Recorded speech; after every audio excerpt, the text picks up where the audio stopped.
مدینہ پہنچ کر ان ذلیلوں کو یہاں سے نکالیں گے. تو اس کے مومن بیٹے نے تلوار سونت لی, مدینہ کے دروازے پہ کھڑا ہو گیا اور کہا میرے باپ تو سن لے, تجھ کو اس وقت تلک اندر جانے نہیں دوں گا جب تک کہ تو اپنے آپ کو ذلیل نہ کہے اور آقا کو عزت والا نہ کہے. اور پھر جب میرا آقا چلتا ہوا آیا, اس نے پوچھا کیا ماجرا ہے, اس کے بیٹے نے بتلایا آقا یہ ماجرا ہے. تو آقا نے کہا اس کو چلے جانے دو. اور پھر جب اس کا جنازہ لایا گیا تو آقا اس کا جنازہ پڑھانے کے لیے بھی تیار ہو گیا. آقا آج کل کے دور کے ان نام نہاد رہنماؤں کی طرح نہیں تھے جنہوں نے روٹی, کپڑا اور مکان کا نعرہ لگایا ہے, مگر غریبوں کی ان کے دروازوں تک کوئی رسائی نہیں. جاگیرداروں کے دروازے کھلے ہیں. ایک مرتبہ مشرکین مکہ نے میرے رحیم و کریم آقا کو پیغام بھیجا کہ ہم آپ سے اس صورت میں ملیں گے جب آپ ان نیچ ذات کے لوگ اپنے پاس سے ہٹا دیں. تو حبیب رب العالمین نے اپنے خالق کے یہ الفاظ اس انداز میں کہے تھے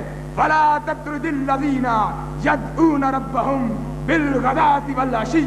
یریدون وجہہ. کیا حبیب رب العالمین کہہ دیجئے میرے خالق کو یہ بات گوارا نہیں ہے کہ میں ان لوگوں کو جو کہ دن رات میرا تذکرہ کرتے ہیں ان کو اپنی جگہ سے ہٹا دوں اور ان پر کافروں کو فوقیت دوں. آقا کی سیرت کا سب سے روشن پہلو یہ ہے کہ آقا نے کبھی کسی کی دل آزاری نہیں کی. اس نے کہا کسی محفل میں اگر 3 شخص بیٹھے ہوں تو 2 اشخاص کے لیے یہ بات روا نہیں ہے کہ وہ آپس میں سرگوشی میں بات کریں کہ اس سے تیسرے کو جذبات کو تکلیف ہوتی ہے, اور یہ تو بڑی معمولی سی بات ہے. آقا کو جس شہر سے ہجرت میں مجبور کیا گیا, وہ شہر کہ جس میں آقا پیدا ہوئے, وہ شہر کہ جس میں آقا نے یتیمی مراحل کو طے کیا تھا, وہ شہر کہ جس میں آقا نے لڑکپن کی بہاریں دیکھیں, پھر جب اسی شہر سے آقا کو ہجرت میں مجبور کیا گیا اور آقا جب فاتح کی حیثیت سے اسی شہر میں داخل ہوئے تھے تو آقا نے ان تمام لوگوں کو جنہوں نے میرے آقا کی راہ میں کانٹے بچھائے, جنہوں نے میرے آقا پہ ہشتباری کی, جنہوں نے میرے آقا پہ اس قدر مظالم کیے کہ میرے آقا کی بیوی حدیجۃ الکبریٰ ان کے مظالم کو نہ سہتے ہوئے انتقال کر گئی تھی. آقا نے کہا تھا چلے جاؤ, میں نے تم کو سب کو معاف کر دیا, اور اسی لیے میرے ابو جان نے کہا تھا تمہارے لیے یہ ملا مولانا اسوہ نہیں ہے بلکہ تمہارے لیے اسوہ ہے تو مدینہ کے اس امام کی ذات ہے کہ جس نے انسانیت کو ارتقا بخشا تھا. لوگوں تم کو معلوم نہیں کہ راتیں کروٹیں بدلتی رہتی ہیں, دن گزر جاتے ہیں, صبح دوپہر کے دامن میں اور دوپہر شام کی آغوش میں پناہ لیتی ہے. لوگ اپنے معمولات کے مطابق زندگی گزار رہے ہیں اور گزارتے رہیں گے, مگر فرق اگر پڑا ہے تو اس شہید کے وارثوں کو پڑا ہے کہ جس شہید راہ حق نے اپنی جان کا نذرانہ تو دے دیا مگر اس بات کو گوارا نہیں کیا کہ جو علم مدینہ کے امام کے وارثوں کو رب ارض و سماوات نے کتاب و سنت کی صورت میں عنایت کیا وہ پرچم سرنگو ہو جائے. آج بھی اس کے لہو کی سرخی تم سے سوال کر رہی ہے کہ مدینہ کے امام کی وراثت کا دعویٰ کرنے والوں, تم تو کہا کرتے تھے کٹ جائیں گے, مر جائیں گے مگر میرے لہو کا حساب نہ لے سکے. مگر مجھ کو اس چیز کا افسوس نہیں کہ قریب ہے یارو روز محشر, چھپے گا کشتوں کا خون کیوں کر, جو چپ رہے گی زبان خنجر, لہو پکارے گا آستی کا. میں اس موقع پہ کہنا چاہتا ہوں اگر ابو جان کا ذکر آ گیا ہے تو ماضی قریب میں اہل حدیث کے نام اور دعوت کو جو عروج اللہ کی مہربانیوں اور فضل, اللہ کی مہربانی اور اس کے فضل سے جو ملا اس کی کوئی مثال ماضی قریب میں نہیں ملتی. اور سرزمین پاک پہ نبی رحمت کا پرچم لہرا دینے کی خاطر اور مسلک کتاب و سنت کی خاطر قربانی پیش کرنے میں سید شہید اور شاہ شہید کے بعد آپ کی کوئی نظیر اور آپ کا کوئی ثانی پیش نہیں کیا سکتا. آپ کل انا صلاتی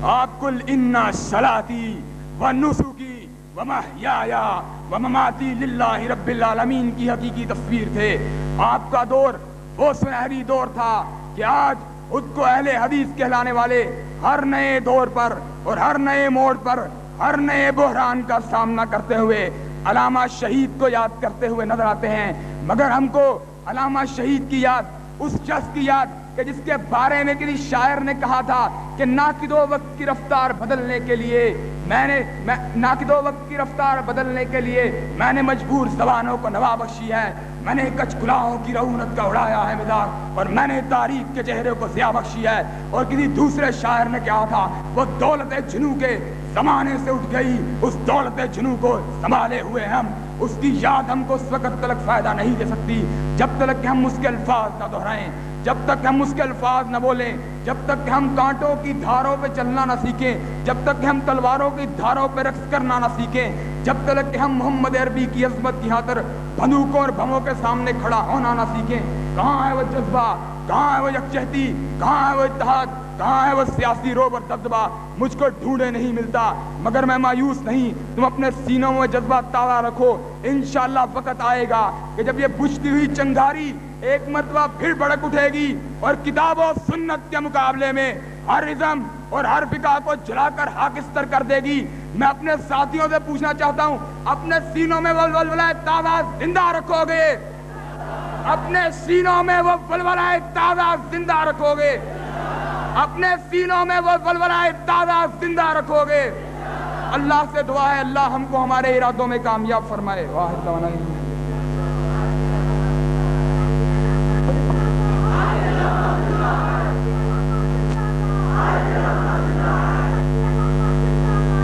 حضرات،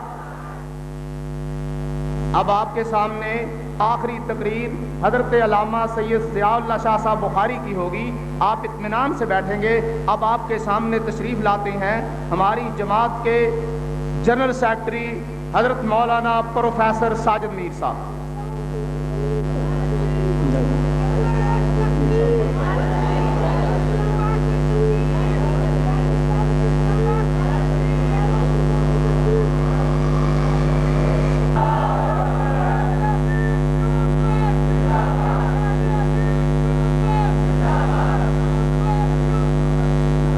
آپ کے علم میں ہے کہ جب اہل حدیث جاگے تو افغانستان کے اندر روس جیسی سپر طاقت بھی گھٹنے ٹیکنے پر مجبور ہو گئی، اور انشاءاللہ وہ وقت قریب ہے، انشاءاللہ وہ وقت قریب ہے کہ بیت المقدس کو بھی اہل حدیث آزاد کرائیں گے۔ سب کہہ دو انشاءاللہ۔ ہمارے ترانے کا عنوان ہے جاگو جاگو صبح ہوئی، خون شہیداں رنگ لایا، فتح کا پرچم لہرایا، جاگو جاگو صبح ہوئی۔ جن صاحبان کے پاس پرچم ہے وہ پرچموں کو لہرا دیں۔ آپ بھی ہمارے ساتھ تھوڑا تھوڑا پڑھتے جائیں۔ جاگو جاگو صبح ہوئی،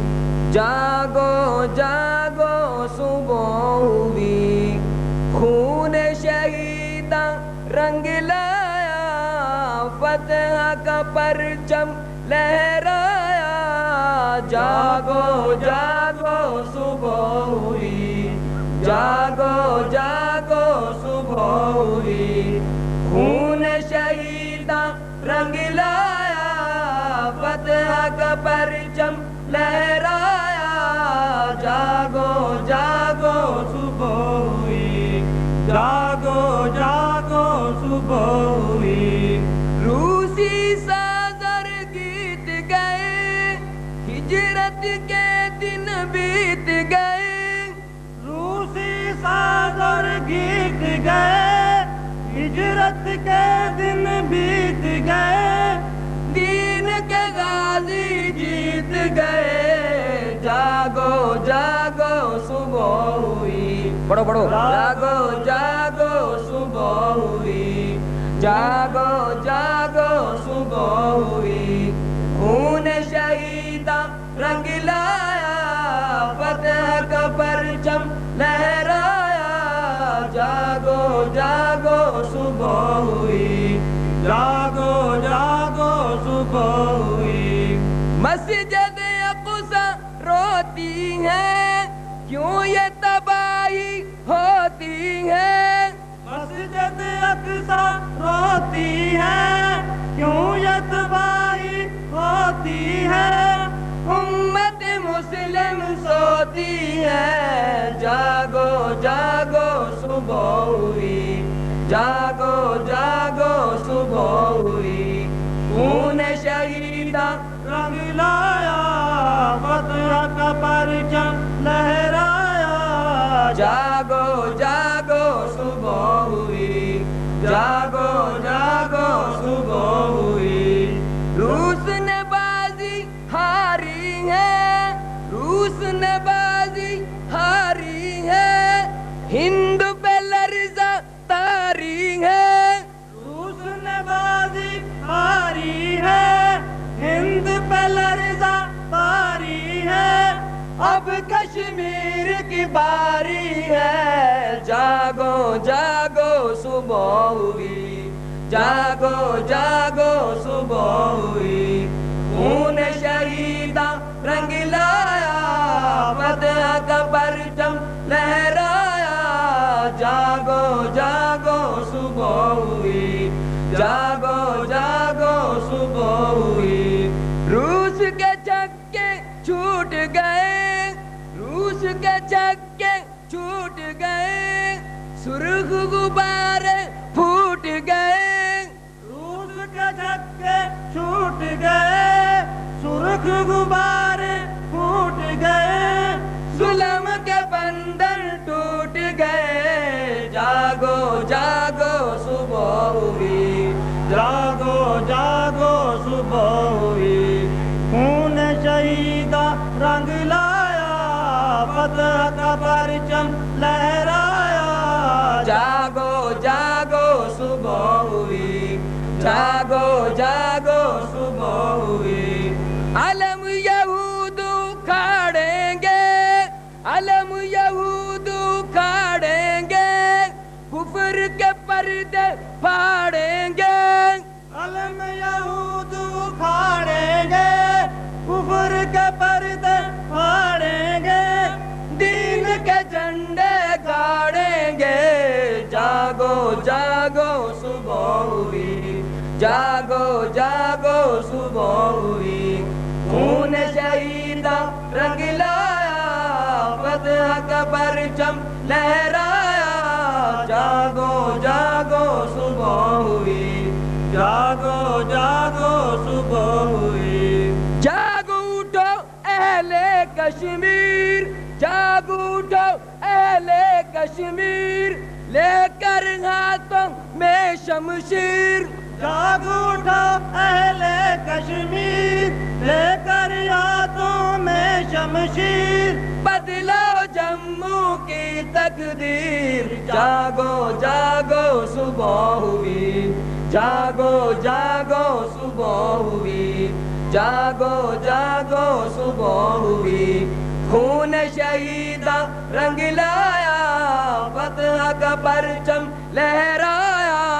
جاگو جاگو صبح ہوئی، جاگو جاگو صبح ہوئی، جاگو جاگو صبح ہوئی، جاگو جاگو صبح ہوئی، جاگتے ہی رہنا۔ حضرت علامہ احسان الہی ظہیر کی تصویر حضرت مولانا پروفیسر ساجد میر صاحب آپ کے سامنے خطاب فرمائیں گے۔ پروفیسر صاحب کی آمد سے پہلے دو چار ذرا جاندار نعرے لگا لیں، جو دوست سوئے ہوئے ہیں بیدار ہو جائیں، جو بیدار ہیں ذرا ہوشیار ہو جائیں۔ نعرہ تکبیر، اللہ اکبر، نعرہ تکبیر، اللہ اکبر، نعرہ تکبیر، اللہ اکبر، مسلک اہل حدیث، زندہ باد، مسلک اہل حدیث، زندہ باد، جمعیت اہل حدیث، زندہ باد، اہل حدیث یوتھ فورس، زندہ باد، اہل حدیث یوتھ فورس، زندہ باد، پروفیسر ساجد میر صاحب، پروفیسر ساجد میر صاحب، زندہ باد، حضرت مولانا پروفیسر ساجد میر صاحب۔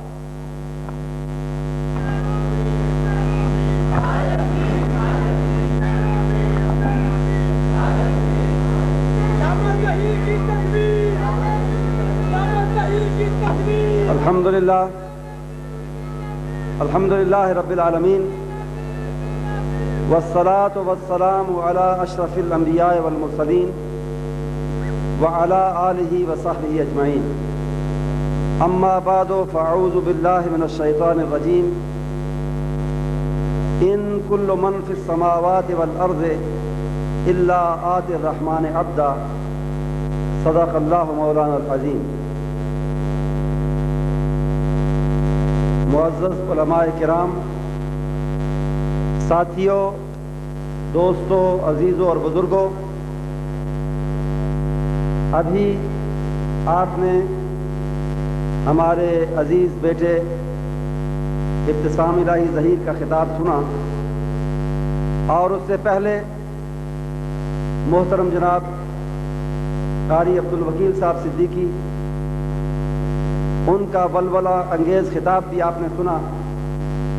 دوسرے علماء کرام نے، حضرت مولانا عبدالقیوم صاحب طور اور دوسرے علماء نے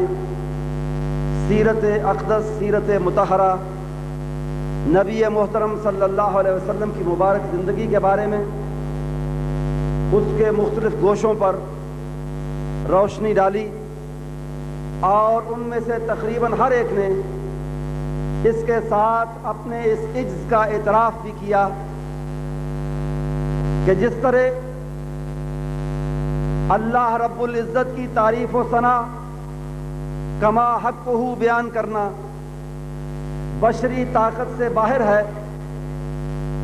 اسی طرح کسی انسان کے لیے یہ ممکن نہیں کہ وہ تھوڑے سے وقت میں نبی محترم،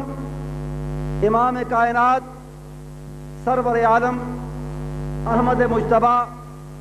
محمد مصطفیٰ صلی اللہ علیہ وسلم کی مبارک زندگی پر کما حقہ اور جامعیت کے ساتھ روشنی ڈال سکے۔ زیادہ سے زیادہ یہی ممکن ہے کہ آپ کی زندگی کے کسی ایک گوشے کو لے کر، آپ کی مبارک سیرت کے کسی ایک پہلو کو لے کر، اس کے بارے میں کچھ تھوڑی سی تشنہ اور نامکمل گزارشات تھوڑے سے وقت میں پیش کی جا سکیں۔ میں نے جس آیت کریمہ کے حوالے سے اپنی گفتگو کا آغاز کیا ہے، اس میں رب کریم کا ارشاد گرامی ہے کہ مخلوق میں سے ہر شخص، ہر کوئی اللہ کی بارگاہ میں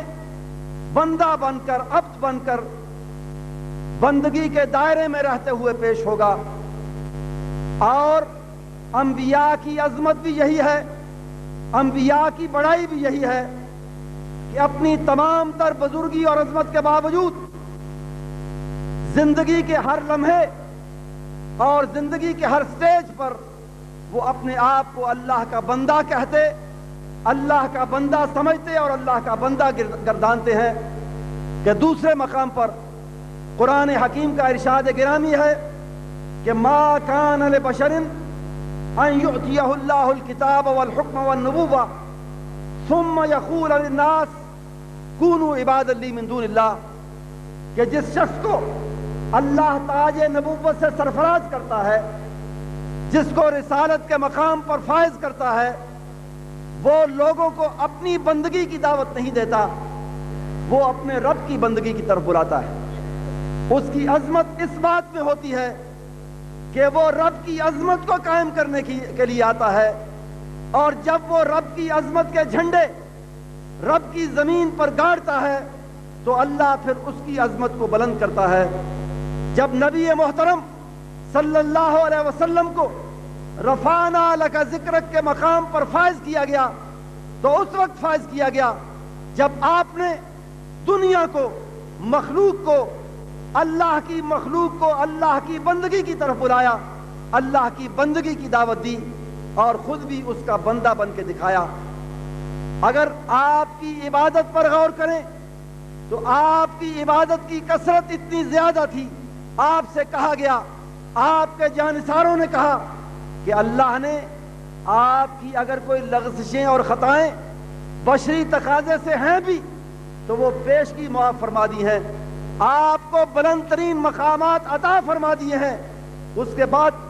آپ پھر بھی اتنی محنت کرتے ہیں، اتنی کثرت سے عبادت کرتے ہیں۔ آپ نے ارشاد فرمایا افلا اکون عبدا شکورا، اگر اللہ نے مجھ پر انعامات کیے ہیں تو میرا یہ فرض بنتا ہے کہ میں اس کی بارگاہ میں اور زیادہ جھک جاؤں، اور زیادہ عبدیت اور بندگی کا اظہار کروں۔ اور یہی بندگی کا وہ اظہار تھا جسے آپ نے اپنے عین عروج کے وقت میں کیا۔ میرے نزدیک آپ کی مبارک زندگی میں عروج کے، کامیابی کے، سربلندی کے، سرفرازی کے، غلبے کے، فتح کے بہت سے اوقات آئے، بہت سے موقع آئے، لیکن دو موقع ان میں ممتاز ہیں۔ دنیاوی طور پر آپ کے غلبے کا، آپ کی سرفرازی کا، آپ کی کامیابی کا، آپ کی سربلندی کا سب سے اونچا، سب سے قیمتی، سب سے عظیم دن وہ تھا جب فاتحانہ شان سے اللہ نے آپ کو مکے میں داخل کیا، اور اس وقت آپ کی نفرت کی کیفیت یہ تھی کہ آپ کی گردن فاتحانہ شان سے اکڑی ہوئی نہیں تھی۔ دنیا کے عام فاتحین کی طرح آپ کا سینہ تنا ہوا اور پھولا ہوا نہیں تھا، اس کے عین برعکس محدثین نے، مورخین نے، سیرت نگاروں نے بیان کیا کہ آپ کی گردن اور آپ کا سر اتنا جھکا ہوا تھا۔ فتح کے اس وقت، کامیابی کے اس وقت، غلبے کے اس وقت میں آپ کا سر اتنا جھکا ہوا تھا کہ سواری کی لگام سے جا کر لگ رہا، اور آپ کے لبوں پر جو ترانہ تھا وہ اپنی انا کا نہیں تھا، اپنے تکبر کا نہیں تھا، اپنی بڑائی کا نہیں تھا، اپنے رب کی بڑائی کا تھا۔ اور آپ اپنی زبان مبارک سے ارشاد فرما رہے تھے کہ الحمدللہ الذی نصر عبدہ وانجز وعدہ واہزم الاحزاب وحدہ۔ تعریف اپنی نہیں کرتا، اپنی فوجی صلاحیت کی نہیں کرتا، اپنے ساتھیوں کے زور بازو کی نہیں کرتا، اپنے ساتھیوں کے تیروں اور تلواروں کی نہیں کرتا، تعریف اس اکیلے خدا کی کرتا ہوں جس نے اپنے بندے کی مدد فرمائی ہے اور اپنے وعدے کو پورا کیا ہے، اور اس اکیلے خدا نے میرے سارے دشمنوں کو شکست فاش دی ہے۔ اس وقت کامیابی اور غلبے کے وقت آپ کے لبوں پر عبدیت کا، بندگی کا، عجز کا ترانہ تھا، عجز کا اعتراف تھا، تکبر سے دور تھے۔ اسی طرح آپ کی زندگی میں عروج اور کامیابی کا، سرفرازی کا دوسرا عظیم ترین موقع جو آیا اسے ہم معراج کے واقعہ سے یاد کرتے ہیں، اور جب اس واقعہ کا ذکر قرآن پاک کے اندر آیا تو انہی الفاظ میں آیا کہ سبحان الذی اسریٰ بعبدہ، اللہ پاک ہے، ساری قوتوں کا مالک ہے، ہر عیب اور ہر نقص سے پاک ہے، وہی اپنے بندے کو اسراء اور معراج کے سفر پر لے کر گیا۔ عروج کے وقت میں، کامیابی کے وقت میں، غلبے کے وقت میں آپ نے اپنی بندگی کو، اپنی عبدیت کو فراموش نہیں کیا، اور یہی آپ کی سب سے بڑی عظمت ہے جس کے بدلے میں اللہ نے فرمایا کہ رفعنا لک ذکرک، اے حبیب کریم صلی اللہ علیہ وسلم، آپ نے ہماری عظمت کے جھنڈے گاڑے، آپ نے ہمارے نام کو بلند کیا، ہم نے رہتی دنیا تک کے لیے آپ کے نام کو بلند کر دیا۔ یہ وہ عظمت ہے جو آپ کو عطا فرمائی گئی، اور اسی بندگی کے جذبے کی وجہ سے، اسی عبدیت کے احساس کی وجہ سے پھر آپ کا دل مخلوق کے لیے، مخلوق خدا کے لیے، اپنوں کے لیے، پرایوں کے لیے، دشمنوں کے لیے، دوستوں کے لیے، چھوٹوں کے لیے، بڑوں کے لیے، مشرکوں کے لیے، مسلمانوں کے لیے، کافروں کے لیے، مومنوں کے لیے، حتیٰ کہ انسانوں کے لیے بھی اور جانوروں کے لیے بھی آپ کا دل شفقت سے بھرا ہوا تھا۔ اسی عبدیت کی وجہ سے جب کوئی شخص اپنے آپ کو اللہ کا بندہ سمجھتا اور گردانتا ہے تو پھر اس کے دل میں مخلوق خدا کے لیے شفقت آتی ہے، تکبر سے دور ہوتا ہے۔ تکبر سے دور ہونے کی وجہ سے اس کے دل میں دوسروں کے لیے شفقت اور محبت ہوتی ہے، نفرت اور عداوت سے دور ہوتا ہے۔ ہم سیرت کے جلسے تو کرتے ہیں، سیرت پر باتیں تو کرتے ہیں، لیکن ہمیں نبی پاک صلی اللہ علیہ وسلم کا یہ اسوہ حسنہ یاد نہیں کہ آپ فرماتے ہیں کہ میں محمد صلی اللہ علیہ وسلم صبح کے وقت اپنے دل پر نظر کرتا ہوں، مجھے اپنے دل میں مخلوق میں سے کسی کے لیے کینہ، مخلوق میں سے کسی کے لیے نفرت اور کینہ میرے دل کے اندر موجود نہیں ہوتا، اور شام کے وقت پھر اپنے دل پر نظر کرتا ہوں اور پھر اللہ کا اس بات پر شکر کرتا ہوں کہ اس وقت بھی میرے دل میں کسی کے لیے نفرت اور کینہ موجود نہیں ہوتا۔ لیکن ہم سیرت کا نام لینے کے باوجود، نبی محترم صلی اللہ علیہ وسلم کا دم بھرنے کے باوجود، اہل حدیث کا دعویٰ کرنے اور حدیث اور سنت سے تعلق رکھنے کے باوجود ہمارے دل ایک دوسرے سے نفرت اور ایک دوسرے سے دوری پر مبنی ہے، ایک دوسرے سے نفرت سے بھرپور ہیں۔ میں کبھی کبھی یہ سوچا کرتا تھا، اپنے دوستوں سے کہا کرتا تھا کہ اگر نبی مکرم صلی اللہ علیہ وسلم کی سیرت اور آپ کا نمونہ اگر وہ ابو سفیان کو آپ گلے سے لگا سکتے ہیں، اگر آپ کی سیرت اوس اور خزرج کی لڑائی کو ختم کر سکتی ہے، اگر کفار قریش جنہوں نے ساری زندگی آپ کی مخالفت کی اور جنہوں نے ساری زندگی آپ سے لڑائیاں لڑیں، اگر آپ ان کو معاف کر سکتے ہیں، ان کو گلے سے لگا سکتے ہیں، اگر ابو جہل کے بیٹے اکرمہ کو ایک سردار کہہ کر اس کی عزت کر سکتے ہیں، اس کو آگے بڑھا کر گلے سے لگا سکتے ہیں، اگر آپ ابو سفیان جیسے دشمن کو جس نے بدر کے بعد ساری لڑائیوں کو منظم کیا، اگر اس کو آپ گلے سے لگا کر یہ کہہ سکتے ہیں کہ من دخل دار ابی سفیان کان آمنا، کہ جو ابو سفیان کے گھر میں داخل ہوگا اس کو امان ملے گی، اگر آپ اپنے دشمنوں کو گلے لگا سکتے ہیں تو کیا وجہ ہے کہ ہم اہل حدیث ہوتے ہوئے سنت اور حدیث سے اپنے تعلق کا دم بھرنے اور دعویٰ کرنے کے باوجود کیا وجہ ہے کہ میاں فضل حق میں اور ساجد میر میں دوری کیوں ہے؟ اگر ایسا سیرت کا دعویٰ کرنے کے باوجود اور اہل حدیث کا دعویٰ کرنے کے باوجود ہم آپس میں کیوں نہیں مل سکتے؟ اور حضرت علامہ احسان الہی ظہیر نے، ہمارے بھائی، میرے دوست اور قائد اور بھائی نے سن 85 میں برطانیہ کے اندر میرے سامنے جناب میاں صاحب سے شخصی طور پر صلح کی، اور اس سے پہلے دونوں نے کہا کہ ہم سے جو بھی غلطی ہوئی ہے ہم ایک دوسرے کو معاف کرتے ہیں۔ اس کے بعد جماعتی صلح کی کوشش ہوتی رہی اور اس میں میری یہی سوچ شامل تھی، میاں صاحب کی یہی سوچ شامل تھی، دوسرے دوستوں کی یہی سوچ شامل تھی کہ اگر سیرت مطہرہ دشمنوں کو آپس میں ملا سکتی ہے تو ایک مسلک کی آواز بلند کرنے والے، ایک مسلک کی سٹیج پر کام کرنے والے، ایک مسلک کا دم بھرنے والے وہ آپس میں کیوں نہیں مل سکتے؟ اللہ کا احسان ہے، اللہ کا کرم ہے، اس نے حضرت علامہ اور ان کے ساتھیوں کی کوششوں، اگرچہ ان کی زندگی میں ان کی یہ آرزو پوری نہ ہو سکی، وہ پوری کوشش کرتے رہے، ذاتی طور پر انہوں نے صلح کی، جماعتی صلح کی کوشش کرتے رہے۔ اس کے بعد میاں صاحب اور ان کے ساتھی،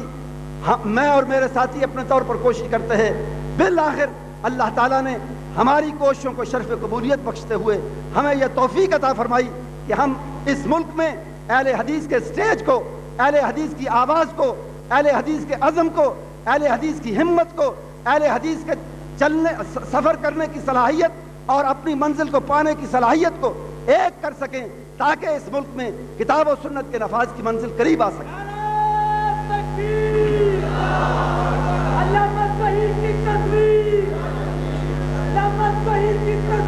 ہم نے اللہ کے فضل سے، اللہ کے احسان سے ہم نے اس سلسلے میں اپنی ذمہ داری کو پورا کیا ہے اور یہ سفر کا آغاز ہے۔ انشاءاللہ العزیز اگر اللہ کا فضل شامل حال رہا، اور مجھے یقین ہے کہ شامل حال ہوگا، اس لیے کہ ہم نے اللہ کے اس فرمان کو سامنے رکھ کر ہم ایک دوسرے کے قریب ہوئے کہ الصلح خیر، اللہ نے فرمایا تھا کہ صلح میں برکت ہے، صلح میں خیر ہے۔ اس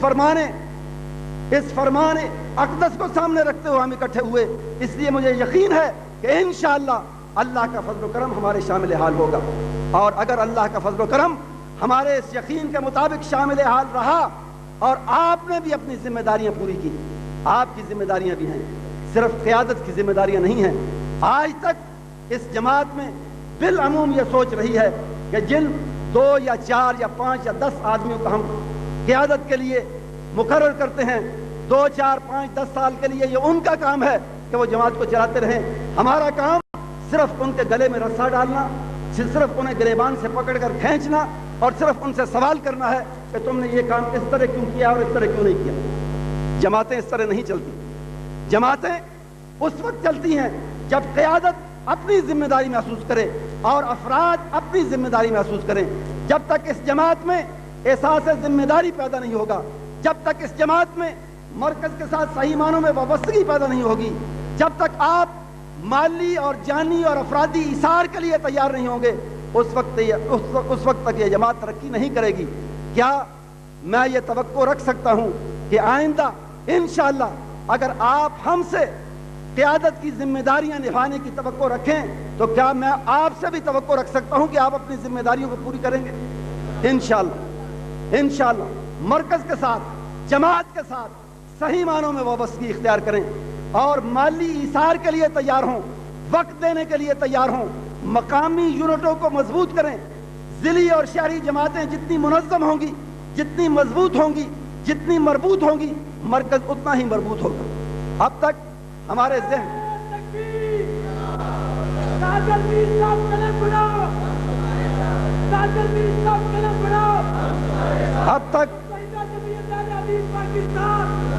اب تک ہمارے ہاں ذہن یہ رہا ہے کہ سارے کام مرکز کے ذمہ ہیں، مرکز نے کرنے ہیں، ٹھیک ہے اس کی ذمہ داری زیادہ ہے، لیکن شہری اور ضلعی جماعتیں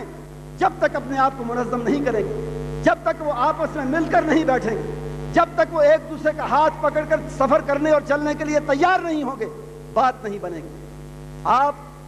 یہ اس الیکشن کے ہنگامی دور کے بعد انشاءاللہ ہمارے تنظیمی دورے شروع ہوں گے، آپ لوگوں سے رابطہ شروع ہوگا اور پھر انشاءاللہ آپ کو لائن دی جائے گی کہ آئندہ کے لیے ملکی سیاست میں اور ملکی صحافت میں اور ملکی سماجی زندگی میں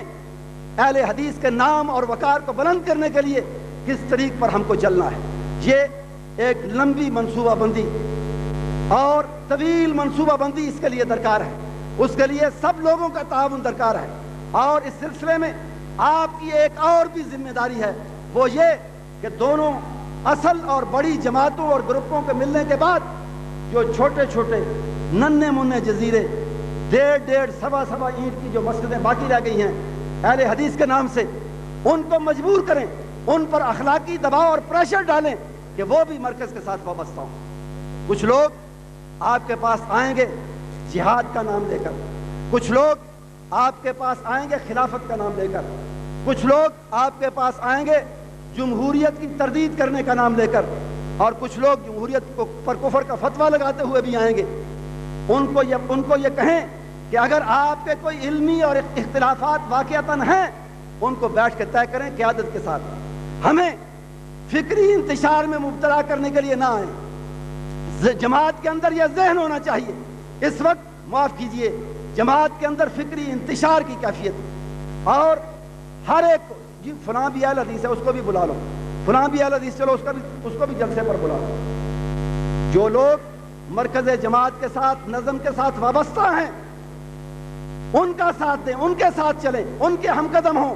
اور جو لوگ اب بھی اپنی 1.5 انچ کی مسجد الگ بنائے ہوئے ہیں، بلکہ سوا بھی نہیں، ایک بھی نہیں، آدھی بھی نہیں، وہ ٹانگے کی سواریاں لوگ کہا کرتے ہیں۔ ہمارے ہاں بعض جماعتیں ہیں جن کے پاس ٹانگے کی سواریاں بھی پوری نہیں، پھر بھی وہ اپنے آپ کو جماعت کہتے ہیں۔ ایک صاحب نے، ان میں سے ایک بزرگ نے اپنے رسالے میں لکھا، صلح، ہماری صلح کے بارے میں لکھتے ہوئے کہا کہ آپس میں صلح کر لیا، اب اسلامی نظام کے ساتھ بھی صلح کر لو۔ گویا ہم اسلامی نظام سے روٹھے ہوئے ہیں، اسلامی نظام سے دور ہیں۔ یہ اسلام کی ٹھیکیداری اور اہل حدیثیت کی ٹھیکیداری جب تک دماغ سے نہیں نکلے گی بات نہیں بنے گی۔ اسی طرح ایک اور صاحب نے لکھا کہ جناب منہج نبوی کے مطابق، نبوی طریقے کے مطابق کام کریں، یہ چھوڑ دیں سب سیاست میاست سب چھوڑ دیں۔ پوچھا جی منہج نبوی کیا ہے؟ نبی پاک صلی اللہ علیہ وسلم کا طریقہ کیا ہے؟ انہوں نے کہا جی ہجرت، جہاد، خلافت، یہ نبی کا طریقہ ہے۔ میں نے کہا ہجرت اور جہاد بالکل نبی کا طریقہ ہے، لیکن نہیں، انہوں نے کہا جہاد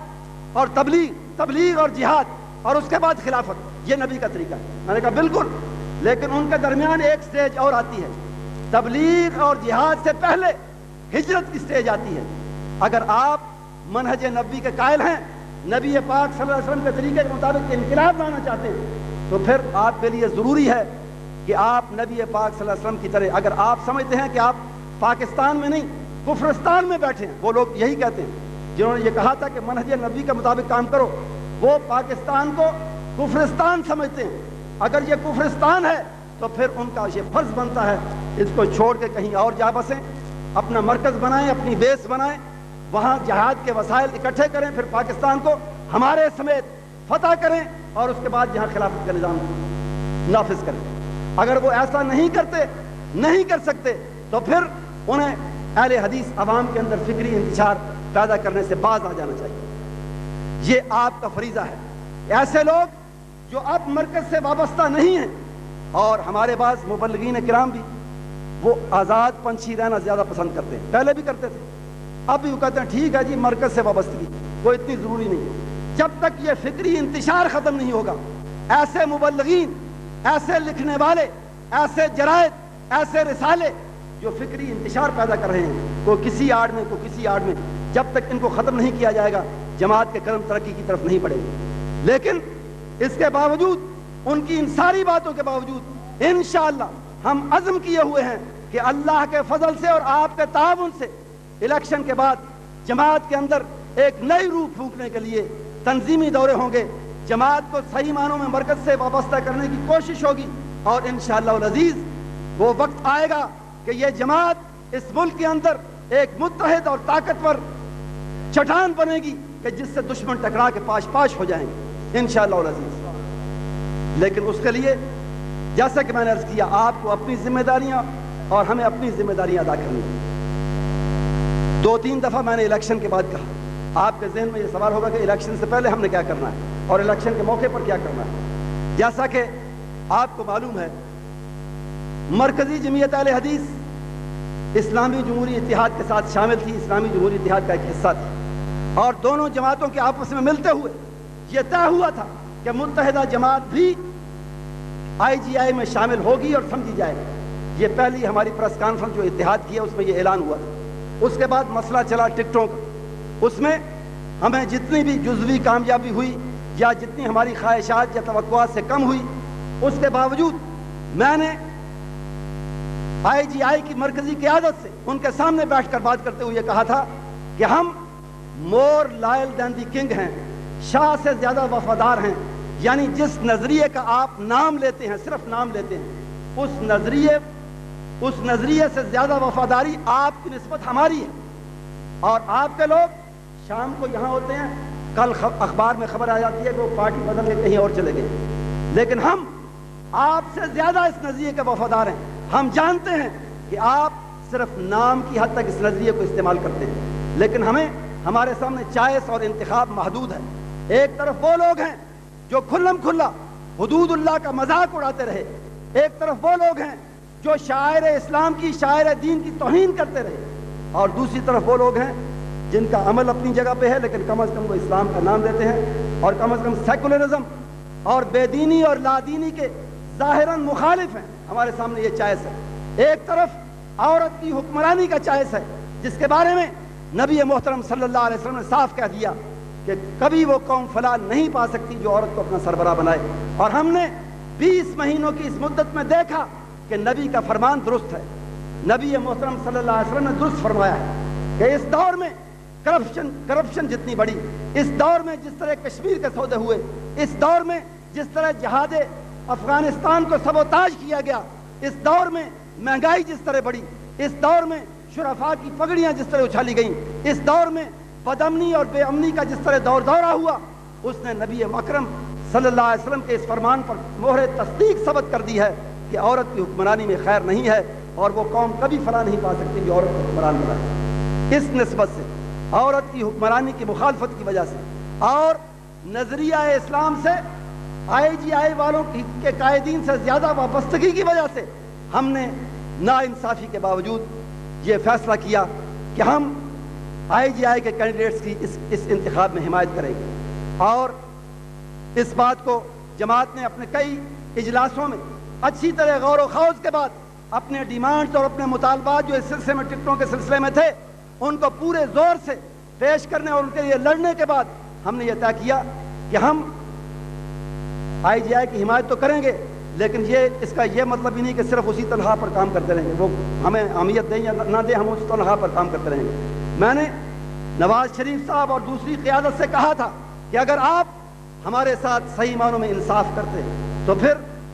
ہم پوری خوش دلی کے ساتھ پوری کمپین میں آپ کے ساتھ چلتے اور اپنے ووٹرز کے ووٹ پوری طرح آپ کی جھولی میں ڈالتے. ہم اب بھی اپنے ووٹرز کو نظریہ کی خاطر, ایک اصول کی خاطر یہی کہیں گے کہ وہ IGI کی حمایت کریں, لیکن وہ خوش دلی کی بات اور پوری کمپین میں چلنے کی بات یہ اس وقت ممکن ہوتی جب آپ ہمیں ہمارا حق دیتے. انہوں نے اس سے اتفاق کیا, لیکن ساتھ ہی کہا کہ ہم نے ایک اصول بنایا ہے, غلط یا صحیح اس سے پہلے بن چکا ہے. ہمارے ان ڈیمانڈ سے پہلے, مطالبات سے پہلے اور IGI میں اپنا موقف پیش کرنے سے پہلے انہی کے ایک مشترکہ اجلاس میں ہمارے عمل دخل سے پہلے یہ اصول بن چکا تھا کہ گزشتہ انتخابات کو معیار بنایا جائے اور اس میں پہلی اور دوسری پوزیشن رکھنے والی پارٹیوں کو ترجیح دی جائے۔ اس اصول کے مطابق ہمارے حصے میں محدود چیز ہی آتی تھی، اور اس اصول کے مطابق اگرچہ اس اصول پر ہم نے بحث کی اور کہا کہ اس کا یہ درست اصول نہیں ہے، اور یہ بھی بتایا کہ اس کی خلاف ورزی بھی ایک آدھ کیس میں ہوئی ہے، لیکن بالعموم چونکہ یہ اصول بن چکا تھا اس لیے اس کے مطابق فیصلے ہوئے، اور اس کے باوجود ہم نے طے کیا کہ اگرچہ کمپین میں شاید اس انداز میں ہم خوش دلی کے ساتھ نہ چل سکیں، لیکن نظریہ اور اصول کی خاطر اپنے ووٹرز کو یہی کہیں گے کہ IGI کو کم از کم پیپلز پارٹی کے مقابلے میں ہر لحاظ سے ترجیح دی جائے۔ دوسری بات، جناب میاں فضل حق صاحب 3-4 روز سے سفر پر تھے اسلام آباد بالا کوٹ جماعتی سلسلے میں، اور کچھ ضروری مسائل کے لیے انہیں جانا تھا۔ آج بھی جب وہ آئے تو آتے ہی یہ وحشتناک خبر ملی کہ جناب صوفی احمد دین صاحب کی طبیعت خراب ہے۔ ان کے لیے خلوص دل سے دعا فرمائیں کہ اللہ تعالیٰ ان کو صحت کاملہ اور عاجلہ عطا فرمائے۔ اور اسی وجہ سے، کچھ اس پریشانی کی وجہ سے، کچھ پہلے سفر کی وجہ سے میاں صاحب زیادہ وقت نہیں بیٹھ سکے، اور انہوں نے مجھے فرمایا تھا کہ میں ان کی طرف سے آپ کو یہ پیغام دے دوں کہ ہم نے ساری مشکلات اور ساری پریشانیوں اور ساری کوششوں کے بعد اور ان کے باوجود یہی طے کیا ہے کہ ہم بالعموم IGI کی حمایت کریں گے تمام حلقوں کے اندر، اور اسی کے امیدواروں کے حق میں اپنے ووٹوں کو استعمال کریں گے۔ دوسری بات جو انہوں نے تاکیداً فرمائی اور جو ویسے بھی میں کرنا چاہتا تھا، وہ حرمت حرمین کے سلسلے میں، اگرچہ یہ کانفرنس سیرت النبی علیہ الصلاۃ والتسلیم کے حوالے سے ہو رہی ہے، لیکن یہ بات ضروری ہے کہ ہم اپنے اس اجلاس کو اپنے اسٹیج کے ذریعے اس اجلاس میں برادر ملک سعودی عرب سے اور اپنے برادر ملک کویت سے یکجہتی کا اظہار اور اعلان کریں، اور جو ظلم ان کویت پر ہوا ہے اور جس ظلم کا ارادہ سعودی عرب کے ساتھ کیا گیا تھا اس کی پرزور مذمت کریں۔ میں نے پہلے بھی کہا ہے، کچھ لوگ سعودی عرب کی دفاعی پالیسی پر اعتراض کرتے ہیں کہ انہوں نے غیر ملکی فوجوں کو دعوت کیوں دی۔ سوچنا یہ ہے کہ ایسا کیوں ہوا، ایسا مجبوراً ہوا، اور اس پر مجبور صدام حسین نے کیا، اس کی ساری ذمہ داری عراق پر عائد ہوتی ہے۔ اور یہ بات بھی یاد رکھنے کی ہے کہ سعودی عرب نے مشکل کے ہر وقت میں ہمارا ساتھ دیا ہے۔ 65 کی جنگ میں اس نے ہم سے یہ نہیں پوچھا تھا۔ آج کچھ لوگ سعودی عرب کے جو دل سے دشمن ہیں وہ